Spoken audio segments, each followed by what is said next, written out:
নমস্কার বন্ধুরা, আমার ইউটিউব চ্যানেল পিকুতে আপনাদের সকলকে অনেক অনেক স্বাগত জানাচ্ছি। আজকে আমি আপনাদের সাথে শেয়ার করব এই নতুন ধরনের একটা রেসিপি। সেটার নাম হচ্ছে সেউ টমাটারের রেসিপি। সেউ টমাটারটা আজকে আসলে এই জন্য আমি বানালাম, ফ্রিজ খুলে দেখছি যে ফ্রিজে কিছু সবজি নেই, খালি টমেটো কয়েকটা বেশি মাত্রায় পড়ে আছে। তো আমার যে তাহলে ওটা দিয়েই কিছু বানিয়ে নিই। কীভাবে আমি এই রেসিপিটা বানাচ্ছি চলুন তাহলে আমরা দেখে নিই। এই রেসিপিটা যদি আপনাদের ভালো লাগে অবশ্যই কমেন্টে জানাবেন আর শেয়ার করে দেবেন। আর আমার চ্যানেলে লাইক করার জন্যে আর আমাকে কমেন্ট করার জন্যে আপনাদের সকলকে অনেক অনেক ধন্যবাদ। আমি নিয়ে নিয়েছি 5টা মতন টমেটো, কেটে নিয়ে নিয়েছি মিডিয়াম সাইজে কুচি কুচি করে, আর নিয়ে নিয়েছি ধনেপাতা কুচি, আর নিয়ে নিয়েছি পেঁয়াজ কুচি, আর তার সাথে নিয়ে নিয়েছি দেখো আদা রসুনের পেস্ট। আমার কাছে আসলে রসুন ছিল না, তাই আমি আদা রসুনের পেস্ট নিয়েছি। রসুন আজকে ঘরে ছিল না, ওই জন্য পেস্ট নিয়ে নিয়েছি। আর তার সাথে নিয়ে নিয়েছি কাঁচা লঙ্কা কুচি। তাহলে এবার চলো আমরা বানিয়ে ফেলি। প্যান বসিয়ে দিয়েছি, প্যানটা গরম হচ্ছে। আমি এবার ওতে দিয়ে দেবো সাদা তেল। প্যান গরম হয়ে গেছে, ওতে দিয়ে দিচ্ছি সাদা তেল পরিমাণ মতন সাদা তেল দিয়ে দিলাম। এবার এটা গরম হোক, গরম হলে দিয়ে দেবো জিরে। তেল গরম হয়ে গেছে, ওতে আমি দিয়ে দিচ্ছি জিরেটা দিয়ে দিলাম। জিরেটা ভালো করে হয়ে হোক। জিরেটা হয়ে গেলে আমি ওতে দিয়ে দেবো পেঁয়াজ কুচিটা। পেঁয়াজ কুচিটা ভালো করে নেড়ে নিচ্ছি যাতে একটু তাড়াতাড়ি ভাজা হয়ে যায়। আমি এতে দিয়ে দিচ্ছি পরিমাণ মতো নুন। পেঁয়াজটা ভাজা হচ্ছে, পেঁয়াজটা একটুখানি ভাজা হয়ে গেছে। এবার আমি ওতে দিয়ে দিচ্ছি রসুন বাটাটা আমি দিয়ে দিলাম। রসুন বাটাটা দিয়ে আমি নেড়ে নিচ্ছি। হলুদটা দিয়ে দিলাম, দিয়ে আমি নেড়ে নিচ্ছি। এবার আমি টমেটোগুলো দিয়ে দেবো। পেঁয়াজটা ভাজা হয়ে গেছে, এবার আমি দিয়ে দিলাম টমেটো। রেসিপিটাতে টমেটোটা একটু বেশি পড়বে, কেন এটা তো টমেটোরই রেসিপি, সেই জন্য এই রেসিপিটা টমেটোটা বেশি পড়বে। টমেটো দিয়ে দিলাম। টমেটোটা খুব ভালো করে আমি নেড়ে নিচ্ছি। ভালো করে টমেটোটা নেড়ে দিলাম। আমি এবার এটা ঢেকে দিলাম। দেখো বন্ধুরা, টমেটোটা গলে গেছে। এবার আমি এতে মশলাগুলো দেব।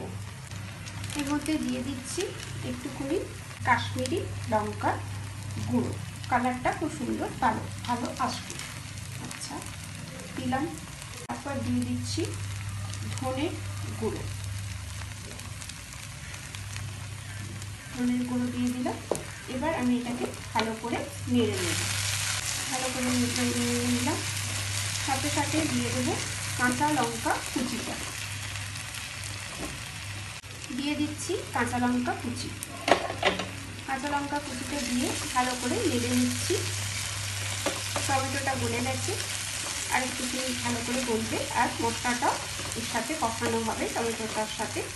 আমি আরেকবার এটাকে ঢেকে দেবো। গলে গেছে এবং তাতে মশলা থেকে তেলটাও ছেড়ে দিয়েছি। এবার আমি এতে দিয়ে দিলাম জল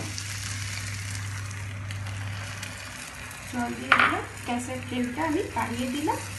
এবার এটাকে আমি ঢেকে দেবো। ঢাকনাটা খুলে দিলাম। দেখো বন্ধুরা, কি সুন্দর গ্রেভিটা হয়ে গেছে, দেখতে কত সুন্দর লাগছে, তেলও ছেড়ে দিয়েছে।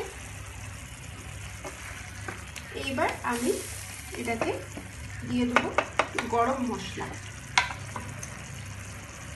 দিয়ে দিচ্ছি গরম মশলা। ভালো করে নেড়ে দিচ্ছি। ভালো করে নেড়ে দিলাম। এবার আমি দিয়ে দেবো একটু কসুরি মেথি। এর উপর থেকে আমি ছড়িয়ে দিলাম কসুরি মেথি। ছড়িয়ে দেওয়ার পর দেখো গ্রেভিটা একদম রেডি। এবার আমি এতে এই যে রান্নাটার মেইন ইনগ্রেডিয়েন্টস সেটা আমি এবার দিয়ে দেবো। সেটা হচ্ছে এই যে দেখো সেউ, একটু মোটা সেউ আমি এটার ওপরে ছড়িয়ে দেবো। মিট মোটা সেউটা ছড়িয়ে দিলাম। গ্যাসের ফ্লেমটা আমি অফ করে দিচ্ছি। যে টমেটো পেঁয়াজ রসুন দিয়ে যে আমি গ্রেভিটা বানিয়েছিলাম সেটাতে এইভাবে আমি এটার সাথে ভালো করে মিশিয়ে দিচ্ছি। ভালো করে মিশিয়ে দিলাম। আর আমি উপর থেকে ছড়িয়ে দেব ধনেপাতা কুচিটা।